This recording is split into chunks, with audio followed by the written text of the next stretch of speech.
Tangkahan sendiri di rumah baca Jumpa Dalan ini pertama saya ke sini, orang sini nggak tahu manggil saya itu apa. Ada yang manggil abang, ada yang manggil koko, nah, ada yang manggil apa namanya Bapak Buddha.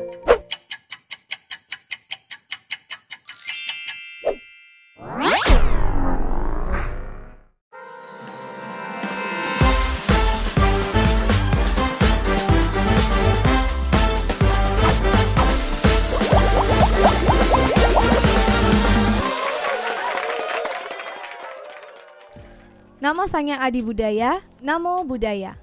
Kembali lagi di Dhamma Kawedar Podcast Dharma Sekolah Tinggi Agama Buddha Bodhi Dharma serta Yayasan Prasada Jina Damo. Nah, hari ini pemirsa setia Dhamma Kawedar, kita tidak berada di tempat biasanya ya. Biasanya saya hanya di STAB Bodhi Dharma, tetapi hari ini di tempat yang berbeda. Kalau bisa kita lihat di alam yang begitu indah. Nah, saya berada di rumah baca Jumpa Dalan. Kira-kira milik siapa ya? Langsung saja kita ketemu dengan pemiliknya ya. Nah, di sini kita memiliki narasumber yang luar biasa, seorang Bante yang sangat fenomenal, sangat populer. Mungkin pemirsa sudah melihat di podcast-podcast para selebriti yang luar biasa. Tetapi pada hari ini kita juga sangat beruntung bisa ketemu dengan beliau dan melaksanakan Dhamma Kawedar. Siapa lagi kalau yang mulia Bante Dirapuno. Namo Buddhaya Bante. Ya, Namo Buddhaya semuanya. Nah, hari ini Bante sangat luar biasa. Kita buat podcastnya berbeda dari biasanya Bante. Ya, ini agak lain ya. Sambil minum kopi Bante. Oke. Nah Bante, hari ini saya baru pertama kalinya ke Namo Tangkahan. Ya. Baru pertama kali juga ke rumah baca Bante, milik Bante, Jumpa Dalan. Ya. Nah Bante, luar biasa sekali alamnya ya Bante. Apalagi kalau kita duduk sambil cerita-cerita gini ya Bante. Ya, karena rumah baca Jumpa Dalan ini kebetulan di kawasan perbatasan perkampungan ya, Bante, dengan Taman Nasional Leuser. Jadi pas di belakang kita, backgroundnya yang alam itu sebenarnya udah daerah Taman Nasional Leuser. Tepatnya kita di Tangkahan, Namo Sialang, di perbatasan antara Sumatera Utara dengan Aceh. Oke. Nah, jadi rumah baca Jumpa Dalan ini sendiri sebenarnya bukan milik saya, tapi ini milik bersama. Jadi rumah baca Jumpa Dalan di sini kita punya satu kalimat, sekali jumpa kita bersaudara. Jadi ketika kita sudah berada di sini, bahwa rumah baca Jumpa Dalan ini milik kita bersama. Oke Bante, luar biasa sekali ya Bante ya. Ya. Alamnya sangat indah Bante, sangat mendukung untuk kita berbicara dengan tema kita yang luar biasa juga pemirsa. Tema kita hari ini Bante, menjadi biku dan tantangannya di era milenial. Ada dua tema yang luar biasa hari ini pemirsa. Tetapi itu dulu yang saya bahas. Nah Bante, kalau menjadi biku dan tantangannya di era milenial, kalau menjadi biku itu adalah hal yang sangat pokok, sangat utama di dalam agama Buddha. Sekarang di zaman kita ini, semenjak Buddha itu parinibbana, maha parinibbana, orang yang sangat diutamakan dalam agama Buddha adalah biku ya Bante ya. Ya, biku atau bikuni sama Nera Seminari dikatakan di situ pewaris dhamma. Iya. Tetapi ingat, yang kita utamakan adalah Tripitaka. Oh, oke Bante. Ya, jadi para Bante, para biku adalah penjaga dhamma. Maka di situ ketika masih ada umat Buddha yang menjalankan kehidupan pertapaan dan mereka mengajarkan dhamma, maka dhamma ini terus berputar. Dijelaskan bahwa sampai kapanpun ketika masih ada orang suci di muka bumi ini dengan mempraktekkan dhamma dan winaya itu, maka dunia tidak akan pernah kosong dengan para Buddha atau arahat. Oh, baiklah. Berarti masih banyak Buddha-Buddha yang lain ini ya Bante ya? Ya, tergantung ini kan Buddha mana, Paceka Buddha, Sawaka Buddha, atau Sama-Sam Buddha. Oke, Jadi Bante, seseorang yang mencapai pencapaian nibbana atau nirwana atau arahat itu juga kita sebut Buddha juga kan. Itu. baik Bante, baik Bante. Nah Bante, kalau menjadi biku ini Bante, pasti para pemirsa setia kita ini Bante penasaran, kenapa sih seorang Bante Dira itu mau menjadi seorang biku?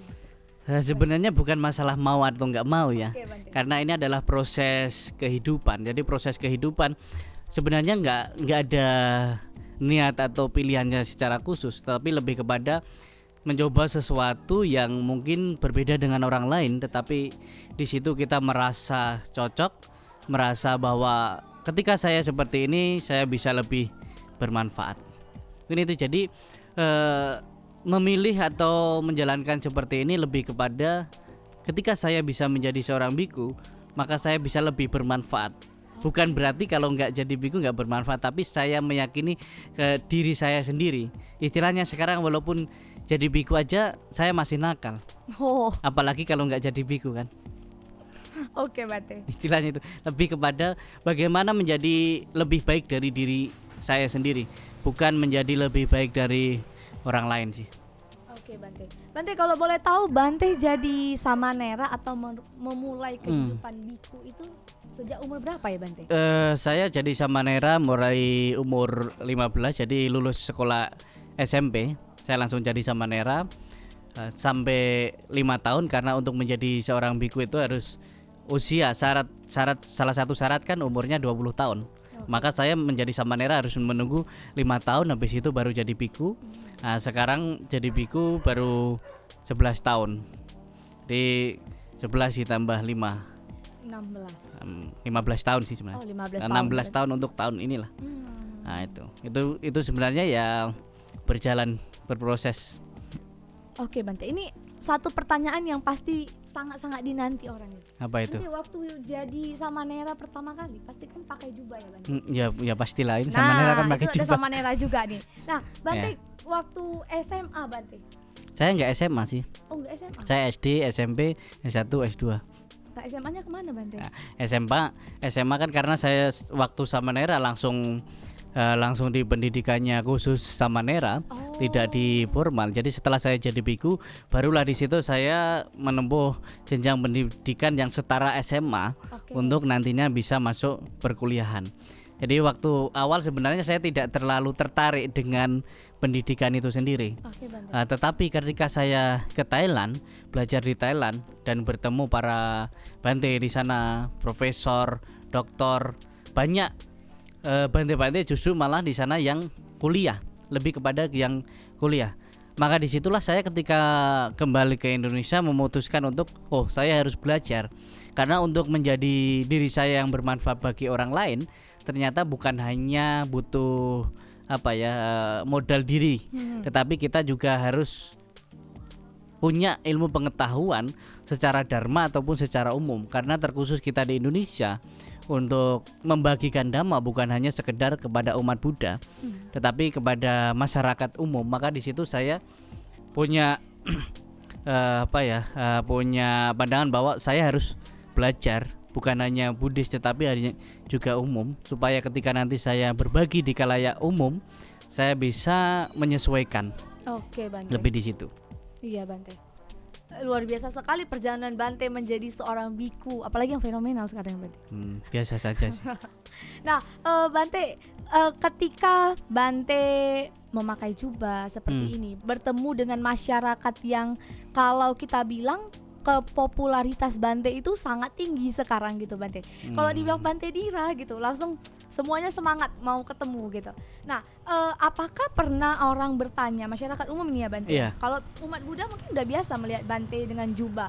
Kalau masyarakat umum pernah nggak sih agak kok aneh atau manggilnya pasti juga apa gitu ya kita Bante ya? Hal yang simpel sederhana di Tangkan sendiri di rumah baca Jumbat Dalan ini, pertama saya kesini orang sini nggak tahu manggil saya itu apa. Ada yang manggil abang, ada yang manggil koko, ada yang manggil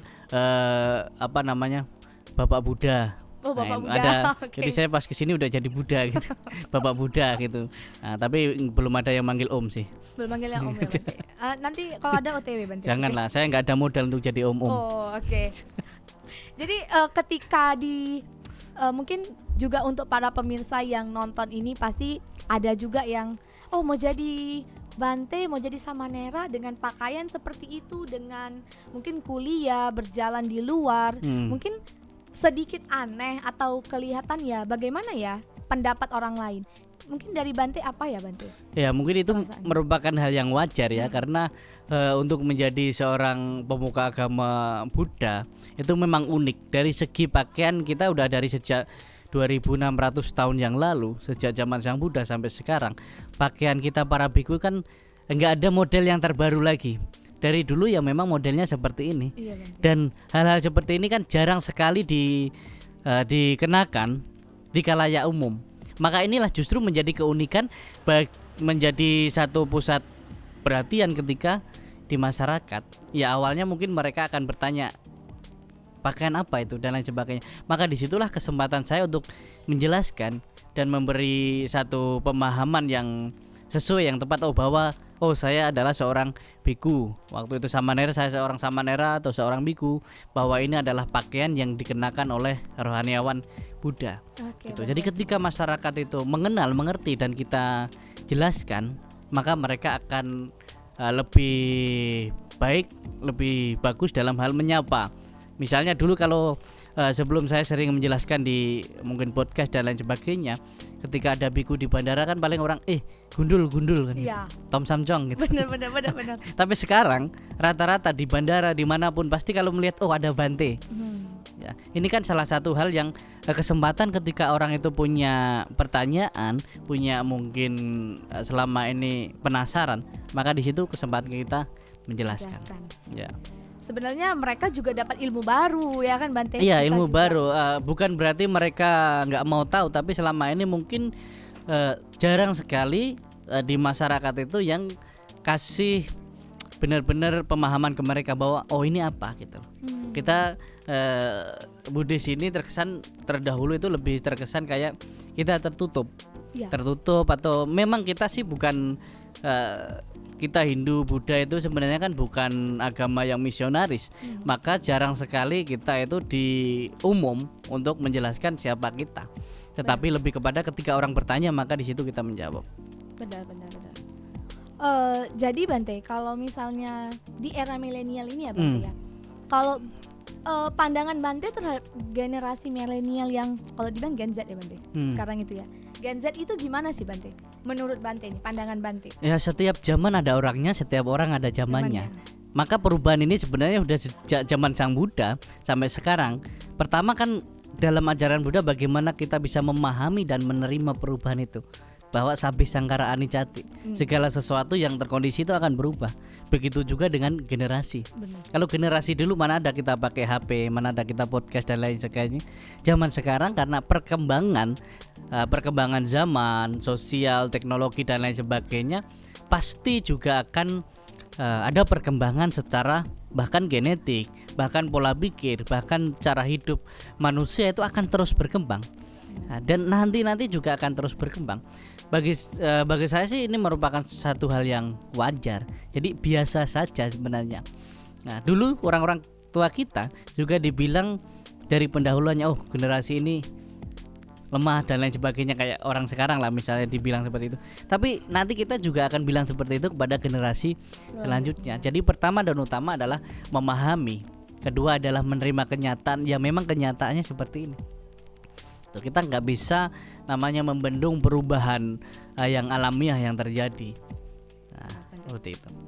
Bante, kalau di generasi milenial ini kan Bante kan banyak bertemu dengan para selebriti untuk podcast ya Bante ya. Saya sering sekali nonton podcast Bante.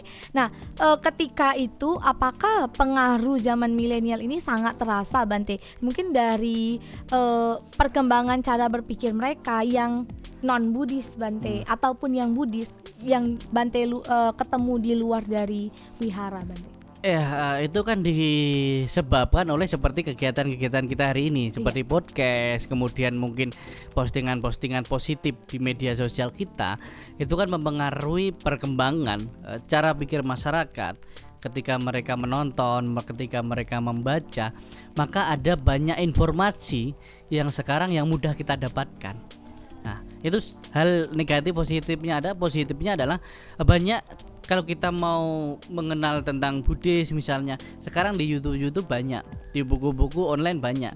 Benar. Dan itu sesuatu hal yang bisa dipelajari di kalangan masyarakat umum untuk dipraktekkan. Bahkan tidak harus mereka menjadi Buddhis ketika mereka mendengarkan, misalnya sering mendengarkan obrolan saya dengan sahabat-sahabat saya yang dari agama-agama lain, pasti mereka kan ada hal-hal yang didapat dan bisa dipraktekkan. Begitu juga dengan kita umat Buddha, begitu juga dengan saya, banyak belajar dari agama-agama lain, kan tidak menutup kemungkinan praktek saya saat ini dipengaruhi oleh banyak kepercayaan, bahkan filosofi ajaran agama-agama lain. Iya, benar. Apakah membuat saya bukan Buddhis? Tidak dong. Tetapi yang berubah bukan keyakinan kita, tapi cara hidup kita, cara pikir kita. Tapi yang berubah menuju ke pemikiran yang positif. Maka kita, kalau Buddha bilang sendiri, jangan lihat siapa yang menyampaikan ajaran, jangan lihat siapa dia, jangan hanya karena dia orang yang yang guru yang terkenal dan lain sebagainya, engkau mudah percaya begitu saja. Tidak, tetapi ketika yang diajarkan itu membawa manfaat, kebahagiaan bagi dirimu, maka ya percayalah itu, gitu. Lebih ke situ. Jadi pengaruh teknologi, perkembangan, cara berpikir orang juga berkembang. Nah, cuman kan ini berkembang secara negatif positifnya setiap orang kan tergantung dari karakter orang itu masing-masing. Nah itu. Baik Bante. Bante, ini pertanyaan yang saya pernah dengar oleh di tempat saya dulu mengajar. Jadi kalau anak murid dan generasi yang sekarang itu, mereka cenderung mendengarkan lagu-lagu yang mungkin kalau dibilang orang tua mereka kan itu kan bukan lagu Buddha, lagu Buddhis gitu ya Bante ya. Nah, ketika mereka mendengarkan, mungkin ketemu dengan orang tua, ketemu dengan orang lain, langsung dijudge. Buddhis apa ini? Buddhis KTP gitu Bante. Nah, itu gimana ya Bante menurut pandangan Bante? Ya, ketika orang tidak tahu tujuan, ataupun ketika orang itu tidak benar-benar memahami apa tujuan kita mendengarkan dan mempelajari sesuatu yang bahkan di luar keyakinan kita, tugas kita tidak perlu menjawab gitu. Sesuatu pertanyaan dari orang kan tidak semua pertanyaan itu harus dijawab. Cukup kita yang memahami, cukup kita yang tahu, yang terpenting kita tidak mengganggu orang lain. Maka kalau kita misalnya mendengarkan lagu dan lain sebagainya, justru yang harus kita tanyakan diri kita sendiri. Jadi di tempat dan waktu yang sesuai. Mungkin Bante kalau untuk berkunjung ke tempat ibadah agama lain juga masih oke ya Bante ya? Sependek pengetahuan saya sampai saat ini, di Buddhis itu nggak ada sih larangan kita berkunjung ke tempat ibadah lain atau keyakinan lain, kepercayaan lain. Karena bahkan di zaman Sang Buddha sendiri kan banyak guru-guru Dharma.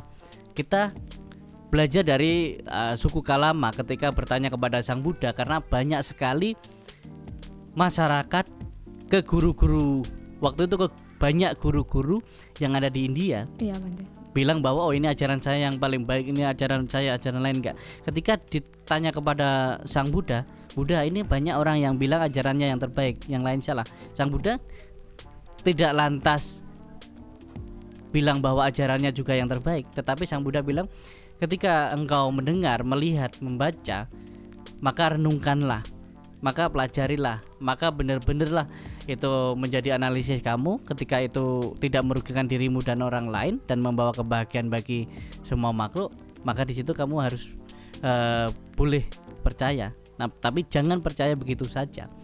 Nah, hal seperti itu yang seharusnya kita sebagai, terkhusus malah sebagai mahasiswa ya, sebagai mahasiswa dan lain sebagainya, kita seperti belajar di kampus kan itu sebagai sarana, tetapi untuk berkembangnya pola pikir kita, pemikiran kita itu kan tidak hanya saat kita di kelas, tetapi bagaimana ketika kita belajar, ketika kita membaca, ketika kita mungkin pergaulan di masyarakat, itu kan membentuk pemikiran dan karakter kita juga gitu.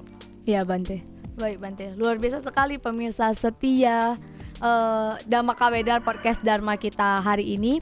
Nah, selanjutnya juga ada judul yang tak kalah luar biasanya. Jadi ketika kita punya kesempatan untuk ketemu dengan Bante Dira, kita minta tema yang banyak ya Bante, biar bisa dibahas bersama Bante.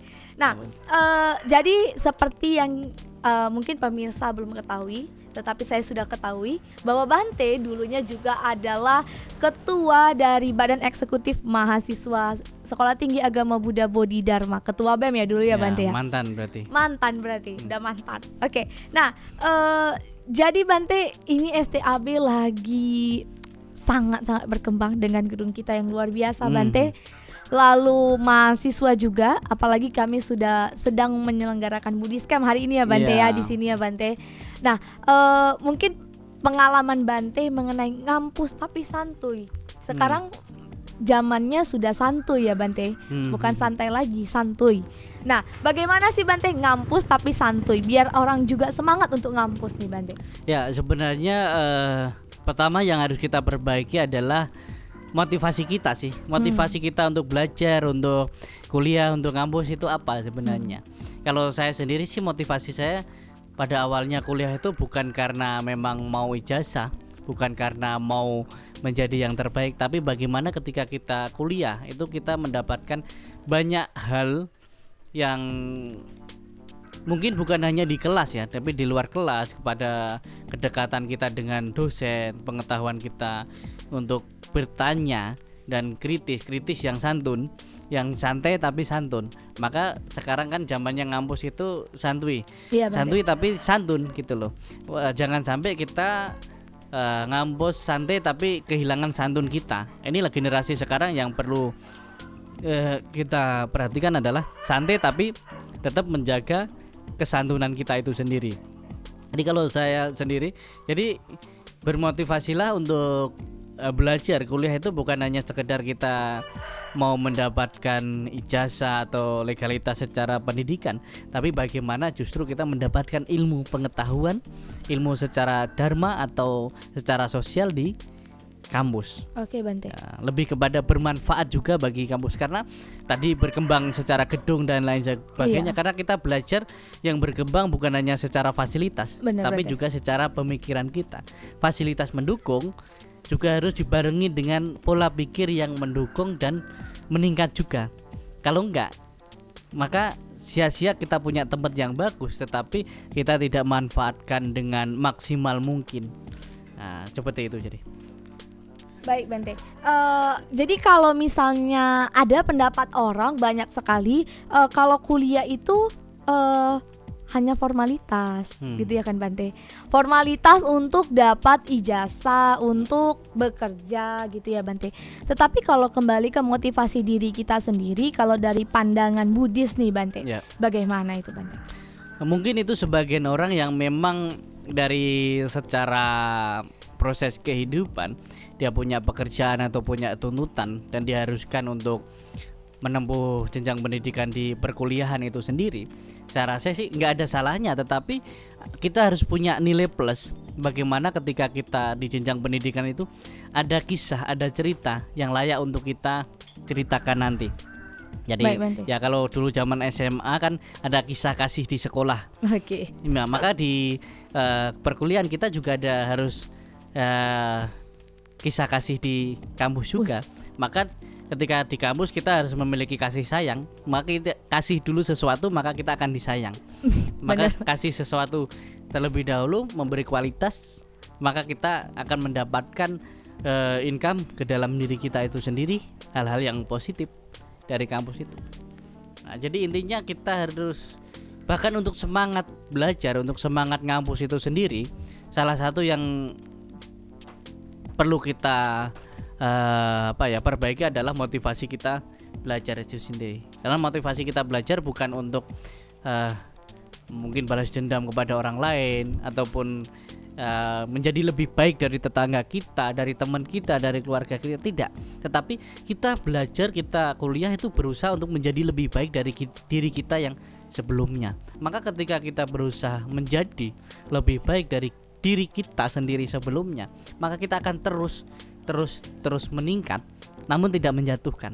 Benar. Itu, meningkat tapi tidak menjatuhkan. Jadi pengetahuan kita nanti benar-benar bermanfaat, bukan hanya untuk menggurui orang, bukan hanya untuk mungkin debat dan lain sebagainya, tetapi masuk ke dalam proses kehidupan kita. Jadi kita belajar, terkhususnya justru malah kuliah di Sekolah Tinggi Bodhi Dharma, lebih banyak kita belajar tentang agama Buddha, maka di situ justru menjadi map cara hidup kita di masyarakat. Jadi kita belajar Dhamma itu bukan hanya sekedar kecerdasan ataupun cendekiawan, tetapi justru malah menjadi cara hidup kita di masyarakat. Kalau di zaman milenial sekarang Bante, mungkin lebih ke moralnya, etikanya, seperti itu ya Bante ya. Ya, karena menjadi mahasiswa itu jadilah generasi yang bermoral, kemudian kita menjadi generasi yang penggerak bukan penggertak, menjadi generasi yang berkarakter bukan yang karatan ya. Kalau karatan, bersih karatan itu merusak dirinya sendiri dan juga merusak orang lain yang kena. Ya, maka benar. berkarakter sesuai Buddha Dhamma. Karena kampus Buddha Dhamma itu bukan hanya sekedar pengetahuan intelektual secara dharma, tetapi bagaimana membentuk karakter kita, membentuk cara hidup kita. Itu sebenarnya ilmu pengetahuan yang tertinggi adalah ketika kita bisa mempraktekkan dan ketika kita membagikan, itu muncul dari justru pengalaman hidup kita, proses kehidupan kita. Itu. Baik Bante. Kita juga di Yayasan Prasada Djina Dhammo Bante, berhubungan dengan kisah kita di era milenial ini, di Prasada Djina Dhammo itu sedang dibuka sekolah minggu Buddhis Bante. Mungkin kalau pemirsa yang menonton sudah mengikuti Instagram kita di Prasada Djina Dhammo, dapat melihat informasinya secara langsung bahwa kita sedang membuka sekolah minggu Buddha untuk usia TK sampai muda-mudi. Nah, tujuannya kebetulan saya salah satu pengurusnya. Jadi tujuannya itu adalah untuk membentuk yang generasi milenial yang berkarakter ini, Bante. Ya, itu merupakan hal yang positif ya, karena setiap zaman kita nggak bisa namanya memperbaiki generasi. Tetapi saya tidak pesimis, tetapi saya punya satu pemikiran bahwa kalau kita mau perubahan, pertama dan utama kita nggak bisa memperbaiki generasi, tetapi yang bisa kita lakukan adalah membuat generasi baru. Iya Bante, jadi benar. kita membuat generasi baru. Maka sering saya bilang, kalau tempat ibadah, tempat pendidikan, sekolah dan lain sebagainya sudah mulai sepi dengan anak-anak yang belajar sama muda-mudi yang mungkin ribut di wihara atau di tempat ibadah, maka tempat itu saya bilang marwahnya nggak ada lagi, kehidupannya nggak ada lagi. Sama seperti di wihara, ketika mungkin nggak ada anak-anak sekolah minggu yang ribut-ribut, nggak ada muda-mudi yang sering, mungkin bahkan zaman saya nginap di wihara dan lain sebagainya, di situ karena mungkin sebagian tempat ibadah melarang anak muda ribut, anak sekolah minggu ribut, bagi saya itu bisa aku bilang itu tempat yang hidup tapi mati. Gitu. Bener Bante. Karena sebenarnya dari awal itu walaupun anak-anak ribut ya Bante, tapi generasi mereka lah yang kita bentuk untuk kedepannya lebih baik ya Bante. Yes. Untuk perkembangan Buddha Dhamma sendiri ya Bante ya. Nah jadi pemirsa juga boleh lihat ya di Instagram kami Prasada Djina Dhammo. Nah di sana sudah ada poster mengenai sekolah minggu Buddha yang sedang kami buka dan dapat kami mulai di Oktober nantinya Bante. Nah, sangat menarik perbincangan kita pada hari ini. Tetapi kita juga ada rekan-rekan mahasiswa yang ikut menonton di sini 2000 hari orang ini. di sini. Iya, 2000 orang ya, Bante. Ini 1000. Oh, ini 1000. Oke. Ini kalau keluarkan jurusnya 1000. Oke.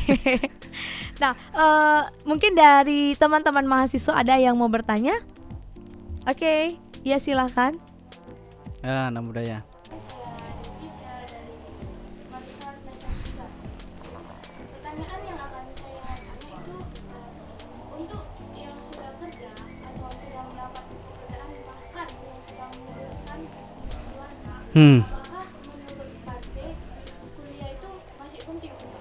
Oke, jadi pertanyaannya intinya kepada orang-orang yang sudah punya bisnis tersendiri, apakah saat kuliah itu masih penting?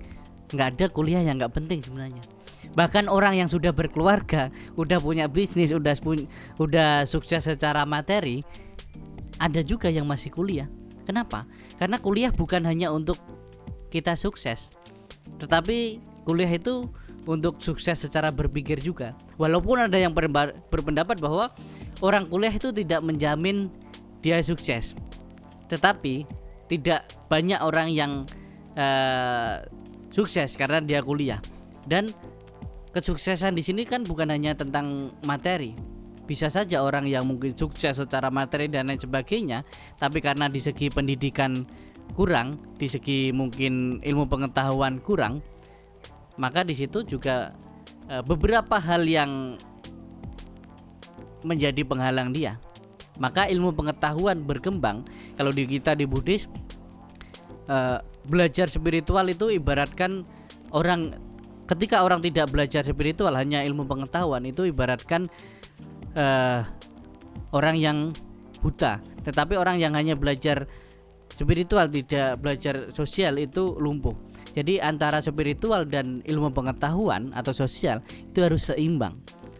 Maka walaupun kita mungkin udah usaha, apalagi meneruskan bisnis orang tua dan lain sebagainya, ketika memiliki waktu untuk belajar, karena belajar ini proses yang tidak akan pernah selesai sebenarnya. Ketika ada waktu, justru itu akan mendukung bisnisnya, karena mungkin ada hal-hal pengetahuan yang akan didapatkan secara kuliah, apalagi terkhusus di STAB Budi Dharma ya. Bener. Karena kita kan belajar secara Buddha Dhamma. Banyak anak-anak muda Buddhis yang mungkin bukan nggak tahu, tetapi jarang mendapatkan pendidikan secara agama tentang berbisnis. Bahkan Sang Buddha itu sejak 2600 tahun yang lalu itu mengajarkan Dhamma, kan bukan hanya untuk para bante, untuk perumah tangga, bagaimana menjadi perumah tangga yang baik dan benar, mata pencarian yang benar di kalangan umat perumah tangga, menjadi sukses sesuai Dhamma, itu ada loh. Bante. Untuk perumah tangga ada, untuk para biku ada, untuk para dewa pun ada. Maka di situ ada Sutta, Winaya, Abhidhamma. Jadi ada porsi kita masing-masing. Justru ketika kita belajar Dhamma, terkhususnya di Sekolah Tinggi Agama Buddha, kita punya pengetahuan tentang berbisnis sesuai Dhamma itu seperti apa, manajemen Dharma itu seperti apa. Mungkin itu nggak ada ruginya kok. Nggak ada ruginya. Jadi kalau misalnya kita udah menjalankan kehidupan rumah tangga, walaupun kita tidak menjadi seorang biku atau samanera, kita juga tetap ada pentingnya untuk belajar agama Buddha ya. Sangat penting bahkan. Justru malah lebih penting ketika kita di kehidupan masyarakat, karena kita punya ilmu yang balance antara ilmu sosial dan ilmu spiritual. Ketika nggak ada, maka jadinya mudah sekali goyah, mudah sekali tumbang ketika ada tantangan dan rintangan di dalam kehidupan berumah tangga kalau tidak dibarengi dengan ilmu spiritual. Benar. Ya kan, mungkin ada tantangan sedikit, nantinya justru malah melarikan diri ke hal-hal yang negatif. Ya kan? Tapi kalau punya pengetahuan secara Dharma, ada seperti ini, cara mengatasinya dengan ini, sesuai dengan Buddha Dhamma itu sendiri. Iya, benar. Bahkan kalau di era milenial sekarang, kalau kita lihat perubahan yang kita alami itu adalah mungkin dari teknologi ya Bante, sisi teknologi yang sangat canggih. Dan kalau misalnya kita tidak mendalami ajaran Sang Buddha yang disebut dengan anicca yang segalanya berubah, mungkin kita tidak memahami sedalam itu apa yang perubahan yang luar biasa ini bisa kita terima atau tidak ya Bante. Iya, itu yang di awal tadi saya jelaskan. Justru kita sebagai umat Buddha, dengan seringnya perubahan, bahkan saat ini perubahan itu begitu cepat, bagi kita umat Buddha yang mengenal tentang hukum perubahan itu sendiri, sebenarnya nggak ada bagi kita umat Buddha itu ya wajar. Dari sejak zaman Sang Buddha perubahan-perubahan itu ada. Bahkan perkembangan agama Buddha itu terus berubah. Yang awalnya pernah jaya kita di Nusantara, di Sriwijaya, pernah hilang, pernah jaya lagi Majapahit, hilang lagi, ya biasa. Karena segala sesuatu itu tidak kekal adanya. Begitu juga perubahan teknologi dan lain sebagainya yang sekarang canggihnya seperti ini. Tapi kita sebagai umat Buddha, justru ketika kita semakin belajar Dhamma, kita tidak akan ketinggalan zaman. Waktu itu pernah ada orang bilang, tanya kepada saya, Bante, sekarang kan media berkembang, bahkan AI dengan robot dan lain sebagainya, nanti lama-lama kita kalah dong dengan teknologi.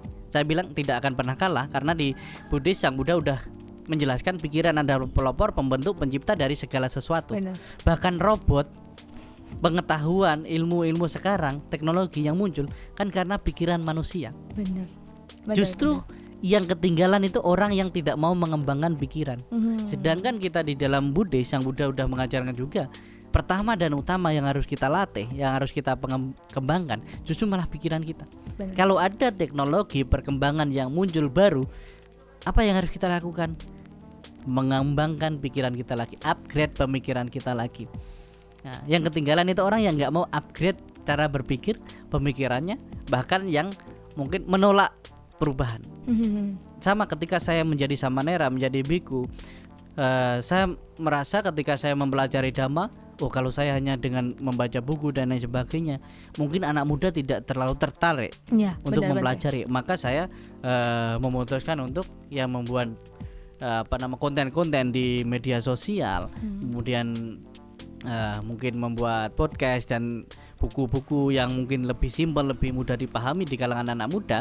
Yang saya mau itu yang saya buat. Karena generasi seangkatan saya maunya seperti apa, saya harus buat seperti itu dong. Iya, benar. Karena saya kan di generasi mereka, pemikiran kita itu sejalan.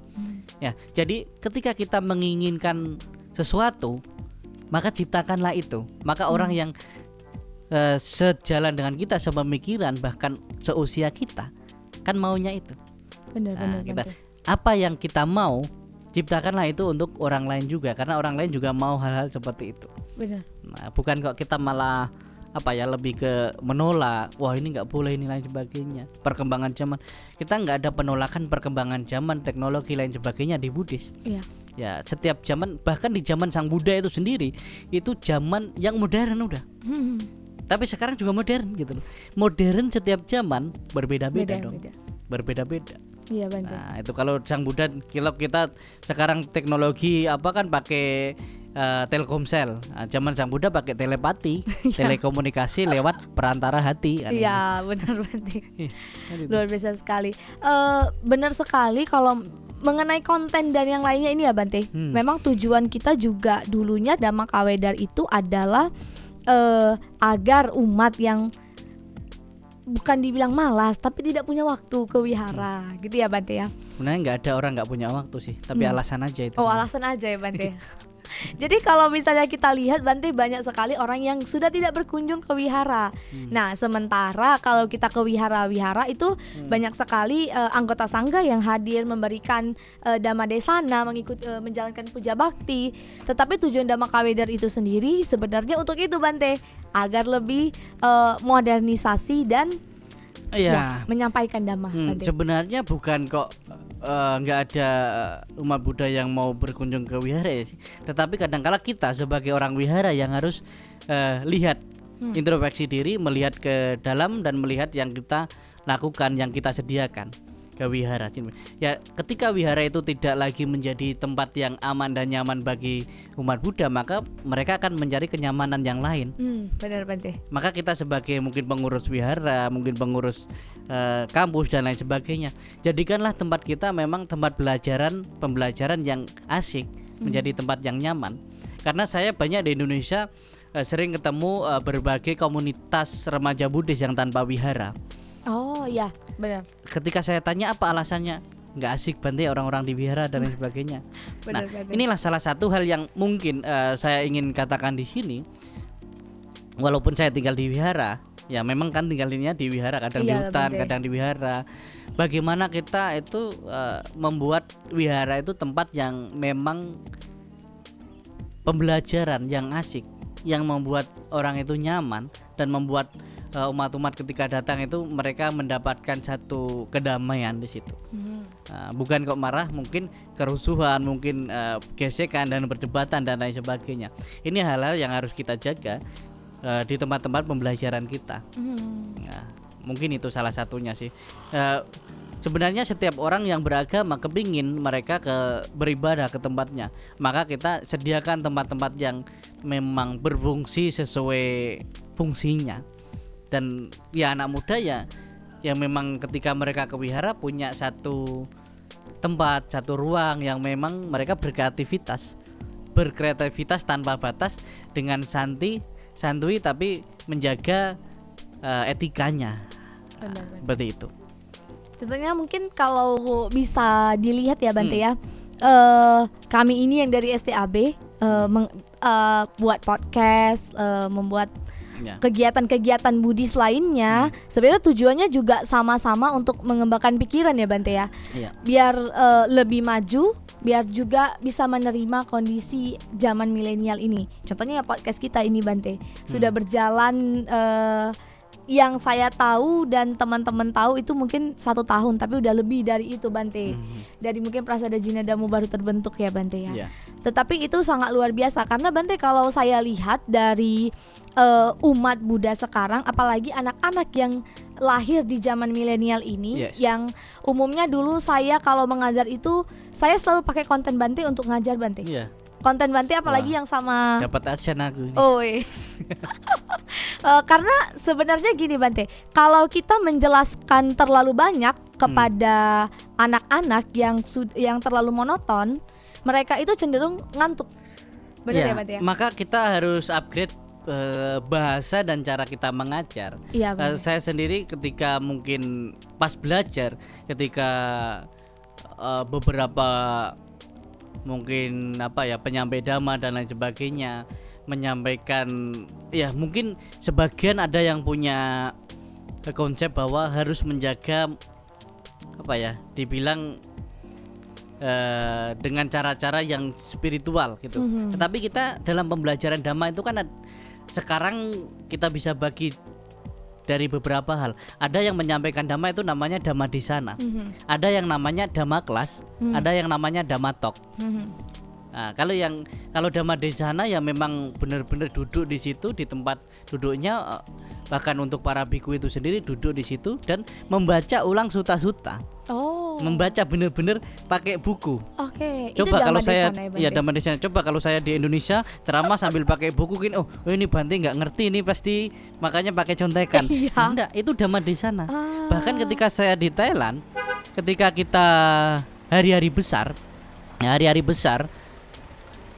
untuk misalnya Waisakha Puja, Asada Puja, itu ada Bante yang khusus naik ke satu singgasana gitu, membacakan ulang suta-suta berkaitan hari besar itu. Oh. Nah itu yang oke. saya pahami tentang bagaimana menyampaikan dhamma desana. Ketika dhamma kelas kan beda di ruang dhamma yang mungkin kita pakai zaman sekarang pakai proyektor, kita harus berdiri, kita harus menjelaskan. Nah itu dhamma kelas. Tapi talkshow kan beda lagi. Iya. Talkshow benar. kan ya di gedung yang umat datang ribuan, yang di situ yang bahas itu dhamma secara khusus atau secara umum. Dan tambah lagi sekarang kan podcast gini. Iya, benar. Podcast kan kita bagaimana berdiskusi dharma itu sendiri. Benar Bante. Itu. Karena kalau saya lihat ya konten-konten Bante ini ya Bante, sangat menarik untuk digunakan kaum milenial itu karena mungkin dari bahasa Bante yang tidak terlalu monoton, tidak terlalu Bante, formal gitu ya Bante kalau saya bilang. Itu kan proses sih sebenarnya. Jadi banyak orang yang komen, oh Bante podcast di mana-mana jarang ini pakai suta-suta, jarang pakai ajaran Buddha. Yang mereka nggak tahu, saya untuk belajar, saya untuk menyampaikan bahasa yang sekarang kalian bisa lihat itu aja. Saya harus kuliah S2 sastra bahasa Indonesia loh. Oh iya Bante. Harus kuliah sastra bahasa Indonesia. Karena apa? Karena untuk menyampaikan dhamma dengan bahasa masyarakat, bahasa umum, itu kan kita harus mempelajari bahasa yang dipakai di masyarakat umum. Bukan berarti saya nggak memakai suta-suta ajaran Buddha, tapi saya menyederhanakan apa yang saya pelajari di dalam suta-suta itu ke bahasa masyarakat. Karena ketika saya menyampaikan, oh ini di dalam suta ini, ayat ini, ketika di depan umum ataupun di podcast, pasti orang yang mendengar, oh ini Buddha ini. Dan ada sebagian orang mungkin yang nggak Buddhis dan lain sebagainya, jadinya kan udah kasih perisai dulu. Iya.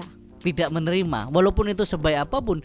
Sama ketika kamu mungkin mendapatkan nasihat dari orang yang kamu benci, pasti kamu nggak mau, walaupun sebagus apapun. Benar. Tetapi kalau hanya sekedar kalau saya sering bilang hanya sekedar jambu biji, tapi dari orang yang kamu cintai, pasti kamu percaya. Tahu kan jambu biji kan, janji-janji manis bikin jijik. Nah, walaupun itu nggak ada manfaatnya, tapi karena dari orang yang kamu cintai, kamu percaya. Nah, begitu juga ketika kita menyampaikan mungkin materi-materi, bahkan ketika kita di kampus, bahkan ketika sharing, bagaimana menggunakan bahasa yang memang mudah dipahami. Sang Buddha juga udah bilang, wahai para biku, sampaikanlah dhamma itu dengan bahasa setempat, kebudayaan setempat, yang mudah dipahami, yang mudah diterima, agar nggak salah paham. Ya, Bante. Nah itu yang sebenarnya poin yang perlu kita renungkan dan kita pikir kembali adalah sampaikanlah dhamma dengan bahasa dan tradisi dan kebudayaan setempat. Yang terpenting itu tidak bertentangan dengan Buddha Dhamma, maka lakukan. Oke, Bante. Maka saya suka kalau misalnya saya ngisi biasa di umat Buddhis Tamil. Nah, biasa saya mau dhamma di sana atau mau dhamma kelas, mereka kebaktiannya dengan alat musik, Iya. dengan bahasa Tamil, lain sebagainya. Apakah itu boleh atau nggak boleh saja, sah-sah saja. Mereka lebih kusuk, lebih memahami dari ajaran Buddha itu karena dengan bahasa ibunya masing-masing. Benar.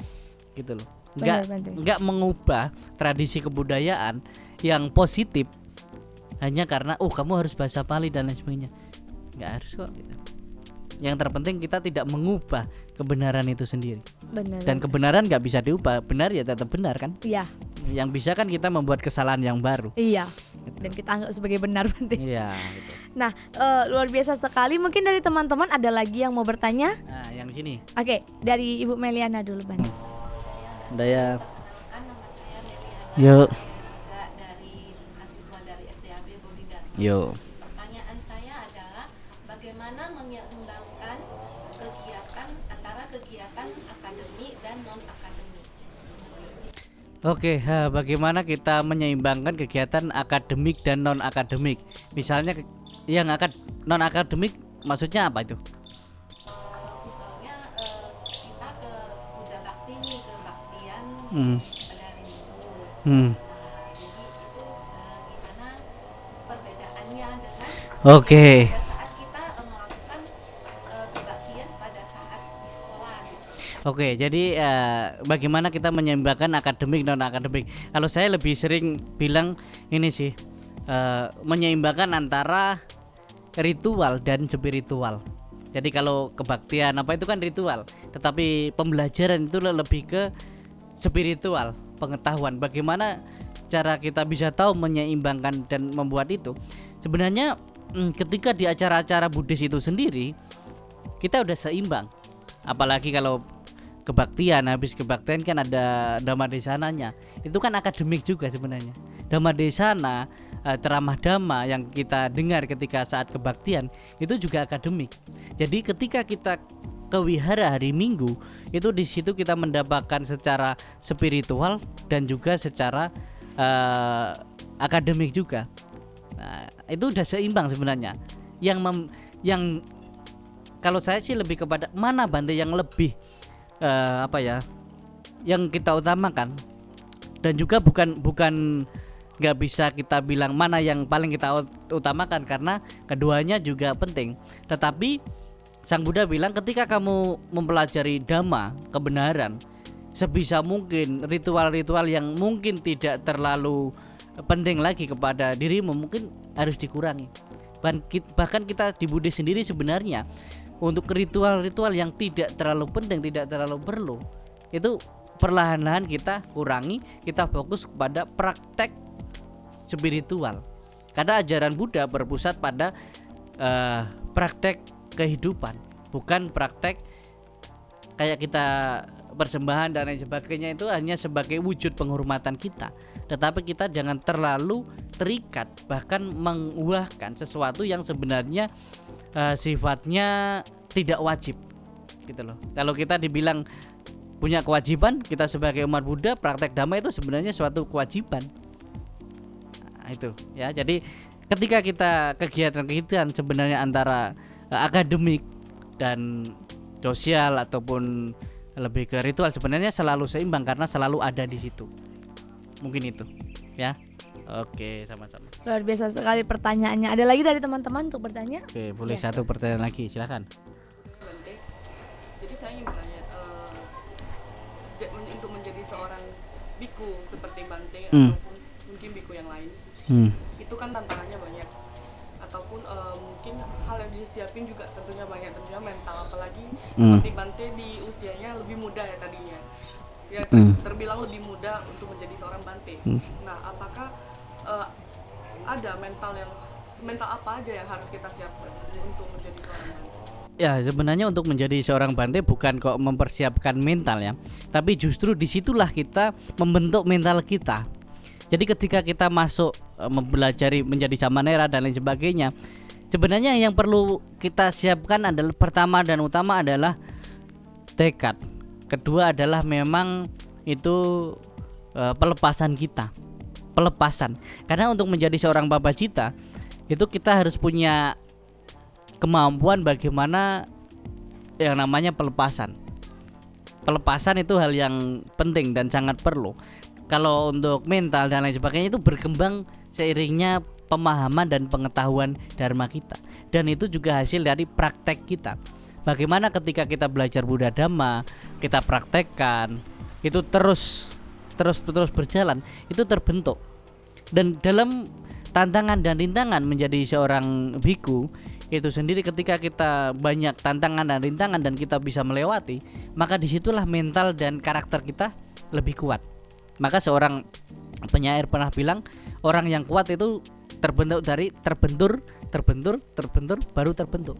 Kalau kita tidak terbentur, tidak ada tantangan dan rintangan, maka kita nggak ada terbentuk. Maka menjadi manusia kita bukan hanya mencari tempat yang aman, karena yang membuat kamu nyaman tidak selalu membuat kamu aman gitu, tapi lebih kepada bagaimana kita berani menghadapi tantangan dan rintangan. Karena ketika kita melewati tantangan dan rintangan, disitulah kita menjadi lebih dewasa dan lebih dewasa terus. Jadi untuk membentuk karakter kita, tentunya kita harus melewati berbagai tantangan dan rintangan, dan itu nggak ada habisnya. Sampai kapanpun dalam perjuangan kita, itu nggak pernah ada habisnya tantangan dan rintangan. Jadi katakan bahwa saya siap menghadapi segala sesuatu ke depannya. Saya akan melewati. Karena nggak ada tantangan dan rintangan yang tidak bisa kita lewati. Bahkan melewati adalah cara menyelesaikan tantangan dan rintangan. Jadi karakter mental itu terbentuk ketika kita berani menghadapi dan melewati tantangan rintangan hidup. Sama untuk kalian mahasiswa, untuk menjadi sarjana kan harus berani dan mampu melewati ujian-ujian, skripsi nantinya, mungkin ujian di kelas dan lain sebagainya. Kalau benar-benar berani dan bisa melewati semua tantangan dan rintangan itu, ya kita akan mencapai finishnya. Tetapi kalau kita nggak berani, ya enggak. Nah itu intinya, kita akan membentuk mental dan karakter kita sesuai dengan tantangan dan rintangan yang kita alami. Itu nggak ada yang namanya instan. Itu. Wah, luar biasa sekali ya Bante. Itu ternyata sangat berhubungan. Bante, kalau dari Bante sendiri nih, ini Bante sudah banyak sekali pengalamannya di STAB Bodhidharma nih. Enggak lah. Ya Bante ya. 4 tahun juga kan? 4 tahun juga kan Bante. Menjabat ketua BEM-nya berapa tahun Bante? Lupa ya saya. Bu Nur itu yang ingat ya. Kayaknya dari masuk sampai selesai. Mau keluar saya. Karena dari begitu masuk, saya dulu awalnya wakil BEM. Jadi pas saya masuk itu saya wakil badan eksekutif mahasiswa. Begitu pemilihan lagi, saya jadi ketua BEM-nya, wakilnya ketuanya jadi wakil saya. Jadi kebalik, pas saya masuk itu saya jadi wakil BEM. Nah, begitu pemilihan selanjutnya saya jadi ketua BEM, yang awalnya ketua BEM jadi wakil saya. Dan dulu yang ketua BEM sebelum saya itu jadi samanera dan jadi biku sampai saat ini. Wah, ya luar biasa jadi, sekali. Jadi angkatan kita itu lebih banyak yang justru jadi sangha. Bahkan mahasiswanya waktu itu samanera juga ada, kemudian yang samanerinya sekarang jadi suhu juga ada. Iya, betul. Jadi mungkin itu apa ya, bisa aku bilang nggak usah demo-demo untuk naik 2 periode itu sih. Udah naik sendiri ya Bante ya. Bante, bagaimana atau apa pengalaman terbaik atau momen yang paling Bante ingat tuh kuliah di STAB buat kegiatan di STAB, Bante? Yang pastinya yang paling ringan adalah hal yang sangat tidak enak dan hal yang sangat enak ya. Iya, benar. Nah, hal yang sangat tidak enak ya mungkin dalam perjuangan tidak semudah sekarang memiliki fasilitas sarana prasarana yang enak. Karena kita dulu kalau Bu Nur itu saksinya, kita bahkan kuliah itu pindah-pindah tempat. Bahkan kita kelas saja nggak punya kelas yang enak seperti sekarang gitu loh. Itu mungkin hal-hal yang saya ingat. Bahkan kita untuk kuliah itu kadang di gedung lain, bahkan ke gedung lain dan lain sebagainya. Bahkan dosen-dosennya mungkin nggak selengkap sekarang. Nah itu. Tapi hal yang enaknya yang kita yang saya ingat ya, itu adalah pencapaian-pencapaian yang memang kita upayakan sendiri para dosen dan mahasiswa itu sendiri. Terkhusus misalnya dalam kita mengenalkan mahasiswa. Ada program kita STAB Go to Temple and School. Jadi kita ke setiap hari Minggu itu ke wihara-wihara yang ada muda-mudinya. Kemudian hari Sabtu itu ke sekolah-sekolah SMA untuk bagaimana memperkenalkan STAB ketika mereka tertarik kuliah di STAB, di situ mereka ada. Dan ketika mereka masuk di STAB dan mereka menjadi mahasiswa bahkan sekarang menjadi sangga dan lain sebagainya, itu saya rasa merupakan hal yang membahagiakan. Jadi intinya satu poin yang sangat membahagiakan adalah ketika daya upaya kita itu bermanfaat dan berguna bagi orang lain. Itu yang membahagiakan. Karena saya sering bilang bahwa kita sebagai manusia tidak cukup hanya berkembang biak, tetapi harus berkembang baik. Iya, benar sekali. Itu moto yang saya dengar 3 hari ini. Iya. Ya karena itu bahkan setiap podcast, saya selalu mengulangi itu lagi. Iya, Bante. Karena kita manusia itu tidak cukup hanya berkembang biak, tapi harus berkembang baik. Benar. Karena banyak orang itu berlomba-lomba untuk mengembangkan aset dan lain sebagainya. Manusia mengejar sesuatu yang harus banyak uang tetapi untuk berkembang baik, untuk berkembang secara karakter, secara batin, secara kebijaksanaan, mungkin jarang sekali kita ingat. Maka mari kita membalancingkan antara berkembang biak dengan berkembang baik, itu harus seimbang. Kalau tidak, maka kita akan menghadapi banyak bahayanya di kehidupan ini.